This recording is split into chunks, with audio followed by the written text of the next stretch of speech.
கோவை இந்துஸ்தான் கல்லூரியில 3ஆம் ஆண்டு படிக்கக்கூடிய அமுதன் அப்படின்ற இளைஞரை 20 பேர் கொண்ட கும்பல் சரமாரியாக அடித்தே கொலை செய்திருக்கக்கூடிய கொடூரமான சம்பவம் என்பது நடந்திருக்கு. இந்த சம்பவத்துக்கு என்ன காரணம், இந்த கொலைக்கான காரணம் என்னன்னு சொல்லி காவல்துறை தரப்புல இருந்து, கல்லூரி நிர்வாகம் தரப்புல இருந்து, இல்ல பாதிக்கப்பட்ட மாணவரோட குடும்பத்தின் தரப்புல இருந்து பல்வேறு காரணங்கள், குற்றச்சாட்டுகளை முன்னெடுத்து வைக்கிறாங்க. ஆனா இதெல்லாம் பாக்குறதுக்கு முன்னாடி இந்த குற்றத்துக்கான காரணம் என்ன, இந்த கொலை எதனால் நடந்துச்சு, இதெல்லாம் இதை விட முக்கியமான ஒரு விஷயம் என்பது இப்போ ஒரு கொலை நடந்து முடிஞ்சிருச்சு. இப்போ பாதிக்கப்பட்ட மாணவரோட குடும்பத்துக்கு இது மிகப்பெரிய ஒரு இழப்பீடுன்னு பார்த்துக்கிட்டோம்னா, இந்த கொலைக்கும் இந்த மாதிரி கொலைகள் தொடர்ந்து நடக்கிறதுக்குமே யார் பொறுப்பேற்றுக் கொள்வார்கள், இதுதான் முக்கியமான ஒரு விஷயம். அரசாங்கம் எங்க தனது தோல்வியை சந்திச்சிருக்கு.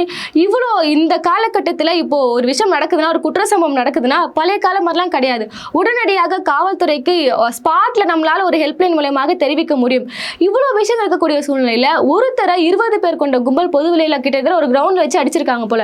அப்போ இந்த சம்பவத்தில் விரைந்து காவல்துறை ஏன் நடவடிக்கை எடுக்கல, முதல்ல இந்த கம்ப்ளைண்ட்லாம் காவல்துறைக்கு போச்சா, இவ்வளோ சம்பவம் நடந்த பிறகும் அரசாங்கம் இதற்கு என்ன மாதிரி பொறுப்புகளை ஏற்றுக்கொள்கிறார்கள், இதுக்கு என்னென்ன காரணங்களை முன்னெடுத்து வைக்கிறாங்களா, கண்டிப்பாக பார்த்தே ஆகணும். சரி, இந்த கொலை சம்பவத்தை பொறுத்த வரையுமே ஒரு தரப்புல இருந்தும் ஒரு காரணங்களை சுட்டி காட்டுறாங்களே.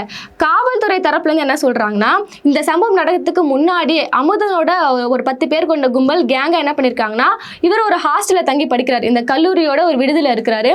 இன்னொரு விடுதியில் இருக்கக்கூடிய ஒரு 10-20 மாணவர்களை இவங்க போயிட்டு அடிதடியாக சந்திச்சிருக்கிறாங்க. இது ஒரு போதைப் பொருள் விவகாரம். ஸோ அந்த மாதிரி ஒரு விஷயத்தை சந்திக்கும் போது ஒரு 10 பேர் கொண்ட கும்பல் எல்லாருமே முகமூடியோட போயிருக்காங்க. அமுதரும் அவரோட ஃப்ரெண்டு மட்டும்தான் முகமூடி இல்லாம போயிருக்கிறாங்க. அதனால அடையாளம் கண்டு அந்த 20 பேர் கொண்ட கும்பல் எங்களை அடிச்சுட்டு போனீங்களேன்னு சொல்லி இவங்க 2 பேரையும் மட்டும் தாக்கியிருக்காங்கன்ற மாதிரி காவல்துறை தரப்புல இருந்து ஒரு விளக்கமும் ஒரு நியூஸ் சேனல்ல வீடியோக்களும் வெளியாயிட்டு இருக்கு. இதற்கு பெற்றோர்கள் தரப்புல இருந்து என் பையன் அப்படிப்பட்டவனா கிடையாதுன்ற மாதிரி, எந்த தப்பும் இல்லைன்ற மாதிரி குற்றச்சாட்டை முன்னெடுத்து வைக்க, கல்லூரி நிர்வாகம் என்ன சொல்றாங்கன்னா, இதுக்கு முன்னாடி நாங்க அவரை சஸ்பெண்ட் பண்ணிருக்கோம். ஏன்னா அவரும் அவருடைய ஃப்ரெண்டும் பாத்தீங்கன்னா கல்லூரி விடுதியில அனுமதிக்கப்படாத ஒரு நேரத்துல வெளியே வந்து அங்க இருக்கக்கூடிய சமயக்காரர்கிட்ட ஒரு சண்டை போட்டிருக்காங்க, அவங்களை அடிச்சிருக்கிறாங்க. சரி, அவர் போதை விஷயமா தான் ஒரு விஷயம் கலவரம் நடந்திருக்கு. இப்படி சமயக்காரர்களை அடித்து விட்டதால எங்களோட கல்லூரியில சமயக்காரர்களோட எல்லாருமே சேர்ந்து ஒரு ப்ரொடெஸ்ட் நடத்தினாங்க. நாங்க சமைக்கலாம் மாட்டோம், எங்களுக்கு பாதுகாப்பு இல்லை, என்ன இந்த டைமுக்கு நீ வெளியே வரேன்னு சொல்லி கேள்வி கேட்டதுக்கே ஒரு பையனை போட்டு அடிக்கிறாங்க, இந்த கல்லூரியில எனக்கு பாதுகாப்பு இல்லை, நாங்க சமைக்க மாட்டோன்ற மாதிரி ஒரு ப்ரொடெஸ்ட்டை முன்னெடுத்துட்டாங்க. அதன் காரணமாக நாங்கள் அமுதன் மீது ஆக்ஷன் எடுக்க வேண்டிய அந்த தேவை என்பது எங்களுக்கு இருந்துச்சு, அவரை சஸ்பெண்ட் பண்ணிட்டோன்ற மாதிரி அவர் ஒரு குற்ற பின்னணி கொண்ட நபர் தான்ன்ற மாதிரி கல்லூரி சித்தரிக்க பார்க்குறாங்க. ஆனால் இந்த 2 குற்றச்சாட்டுகளையும் தாண்டி ஒரு புதுவிதமான பாதிக்கப்பட்ட மாணவரோட பெற்றோர் தரப்புல இருந்து ஒரு புதியதான ஒரு திருப்பத்தை கொண்டு வராங்க. பெற்றோர்கள் என்ன சொல்றாங்கன்னா, இப்படி அவரை சஸ்பெண்ட் பண்ணதால மட்டும் கிடையாது, இவங்க முகமூடியோட போயிருக்கிறாங்க, முகமூடியோட போல இது ஒரு கோஷ்டி கும்பலாம் கிடையவே கிடையாதுங்க.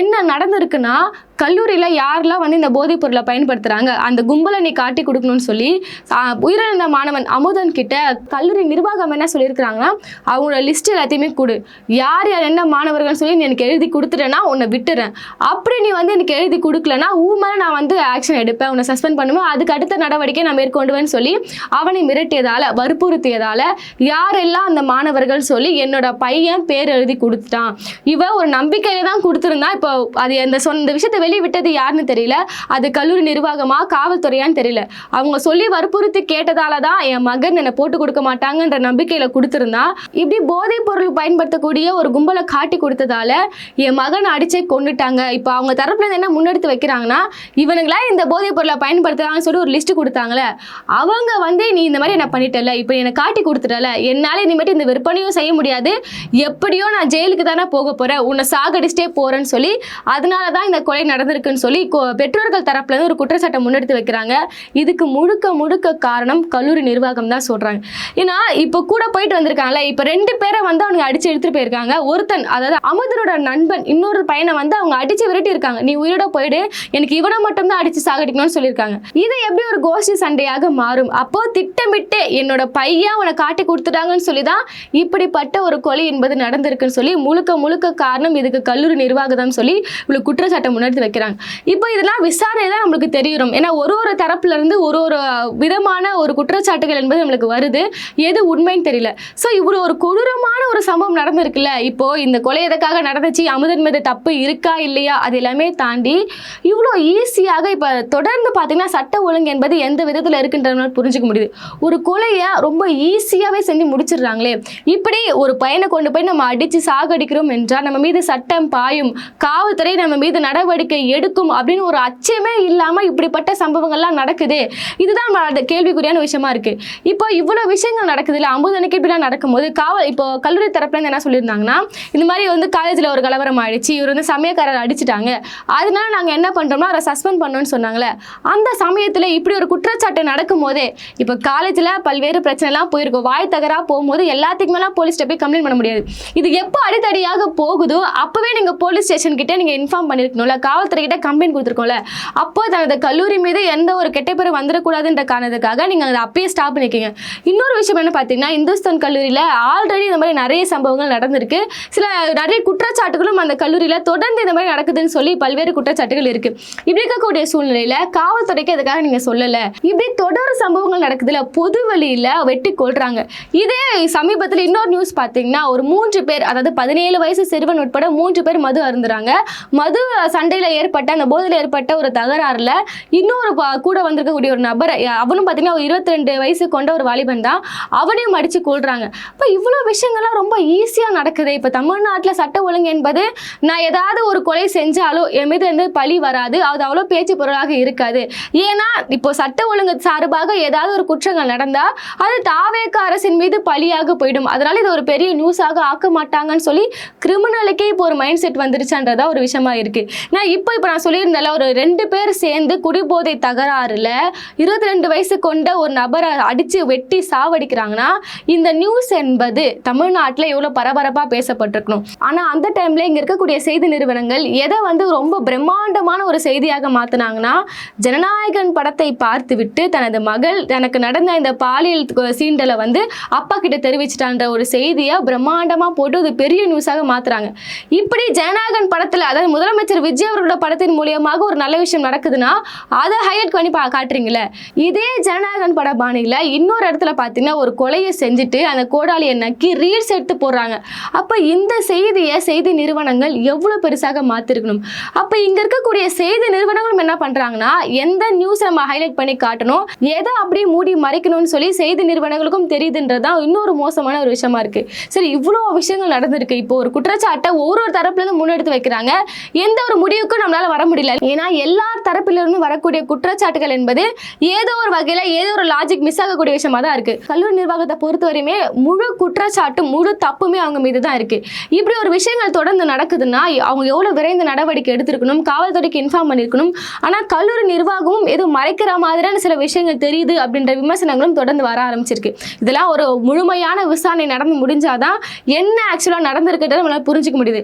இப்போ ஒரு கொலை நடந்து முடிஞ்சிச்சுன்னா பாதிக்கப்பட்ட குடும்பத்தினர் எப்படி கண்ணீர் விடுகிறார்கள் நம்மளுக்கு தெரியும். ஏன்னா ஒரு பிள்ளையை ஒரு ஹாஸ்டலில் தங்க வச்சு படிக்க வச்சு ஒரு இன்ஜினியரிங் காலேஜுக்கு அனுப்புனா அவங்களை அடுத்து நம்ம பார்க்கக்கூடிய அந்த நிலைமை என்பது இப்படி பிணமாக உடல் ஃபுல்லாக காயங்கள் ஏற்பட்ட ரத்த காயங்களோடு தனது மகனை பார்க்கக்கூடிய ஒரு பெற்றோரோட நிலைமையை நம்ம யோசிச்சு பார்த்தே ஆகணும். தனது மகன் மீது தப்பு இருக்கோ இல்லையோ, எந்த ஒரு பெற்றோரும் சைக்கலாஜிக்கல் படி பார்த்தோம்னா என் பையன் மேலே தான் தப்புன்ற மாதிரி சொல்ல மாட்டாங்க. ஆனால் ஒரு மகனை படிக்க ஆரம்பித்து ஒரு பிணமாக பார்க்கும்போது அவனோட மனநிலை என்பது எப்படி இருக்கும், அவரோட இந்த மூடப்பட்ட தனது உடல் அப்படி பிரித்து காட்டுறாங்க.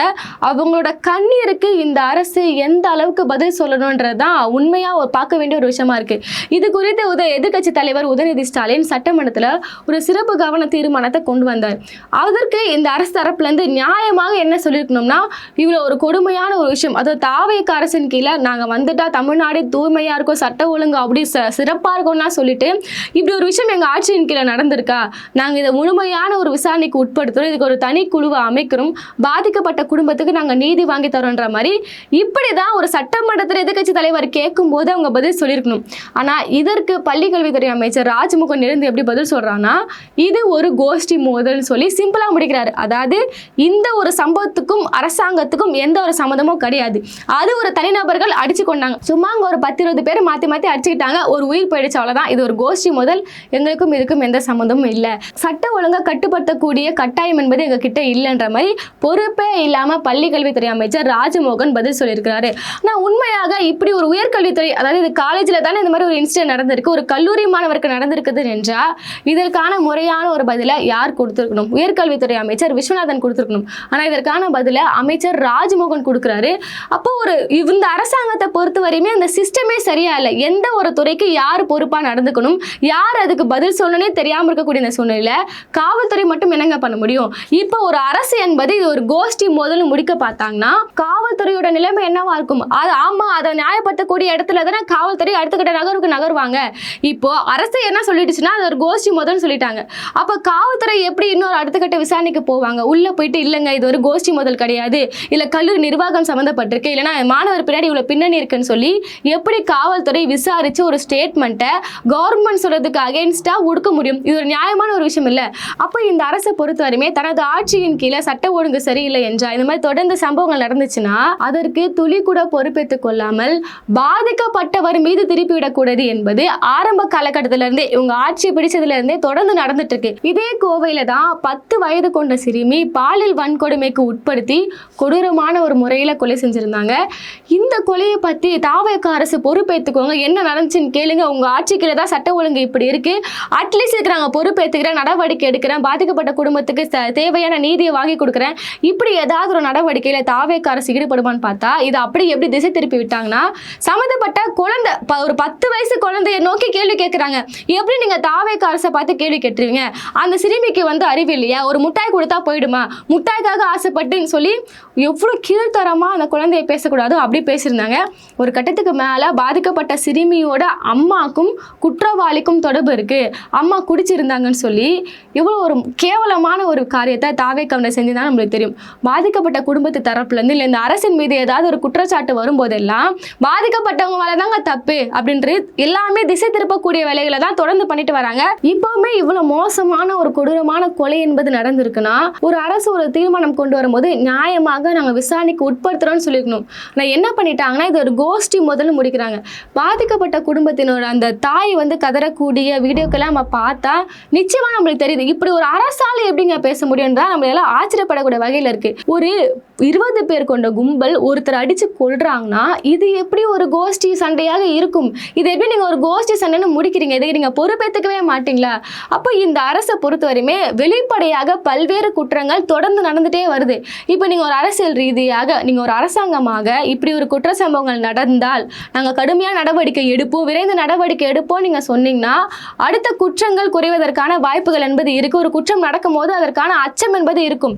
இப்படி கிரிமினல்களுக்கே ஒரு மைண்ட் செட் எப்படி வந்துருச்சுன்னா இப்போ நம்ம ஏதாவது ஒன்று பண்ணோம்னா இப்போ தமிழ்நாட்டில் ஏதாவது சட்ட ஒழுங்கு சார்பாக ஏதாவது குற்ற செய்திகள் வெளிவந்தா அதை பெருசா ஆக்க மாட்டாங்க. இது தாவேக அரசின் மீது ஒரு குற்றச்சாட்டு போயிடும், அவங்க ஆட்சிக்கு களங்கம் வந்துவிடும் என்ற காரணத்தினால பாதிக்கப்பட்டவர்கள் மீது தான் இந்த விஷயத்தை அப்படியே திருப்பி விடுவாங்கன்னு சொல்லி கிரிமினல்ஸ்க்கு இப்போ ஒரு மைண்ட் செட் வர ஆரம்பிச்சிருக்கு. ஆனால் நிச்சயமாக இந்த வழக்கில் அமுதன் மீது தப்பு இருக்கோ இல்லையோ இன்னைக்கு ஒரு உயிர் போயிடுச்சு, இதுக்கப்புறம் இந்த மாதிரி சம்பவங்கள் நடக்காதுன்ற ஒரு அஷூரன்ஸையாவது. ஏன்னா இப்போ பாதிக்கப்பட்ட குடும்பத்தில் இருக்கக்கூடியவர்கள் என்ன கேட்குறாங்கன்னா இந்த சம்பவம் என்பது லாஸ்டாக இருக்கணும், இதுக்கப்புறம் எந்த ஒரு மாணவர்களும் இதே மாதிரி நடக்கக்கூடாதுன்றதான் அவங்களோட டிமாண்டாக இருக்கு. அந்த மாதிரியான ஏதாவது ஒரு வார்த்தையாக சொல்றீங்களா? உங்களுக்கு தேவையான நிவாரணத்தை நாங்கள் கொடுப்போம், அதையும் தாண்டி இதுக்கப்புறம் இந்த மாதிரி சம்பவங்கள் நடக்காது, நாங்கள் பொறுப்பேற்றுக்கிறோம், கல்லூரி மீது நடவடிக்கை எடுக்கிறோம், முழுமையான ஒரு விசாரணை எடுக்கிறோன்ற மாதிரி எந்த ஒரு விஷயத்தையுமே இதுவரை அரசு பண்ணல. இறுதியா எப்படி முடிச்சிருந்தாங்கன்னா எங்களுக்கு இதுக்கு பொறுப்பு இல்லைன்ற மாதிரி தான் அவங்களோட பேச்சு என்பது இருக்கு. இப்போ காவல்துறை தரப்புல இருந்து என்ன சொல்லியிருக்காங்கன்னா நாங்க இது ஒரு விசாரணைக்கு எடுக்கிறோம்னு சொல்லியிருக்காங்க. விசாரணை இறுதியாக ஏதாவது விஷயங்கள் வெளிவந்தா அதை வெளிப்படையாக சொல்றாங்களா இல்ல இதுவும் தாவேக அரசுக்கும் சட்ட ஒழுங்கு என்பது கேள்விக்குறியாக மாறிவிடும் சொல்லி மூடி மறைக்கிறாங்களா பொறுத்திருந்து தான் பார்க்கணும். தாவேக ஆட்சியின் கீழே இந்த சட்ட ஒழுங்கு குறித்து உங்க கருத்து என்ன சொல்லி பதிவுல சொல்லிடுங்க. அடுத்த வீடியோல சந்திப்போம். நன்றி.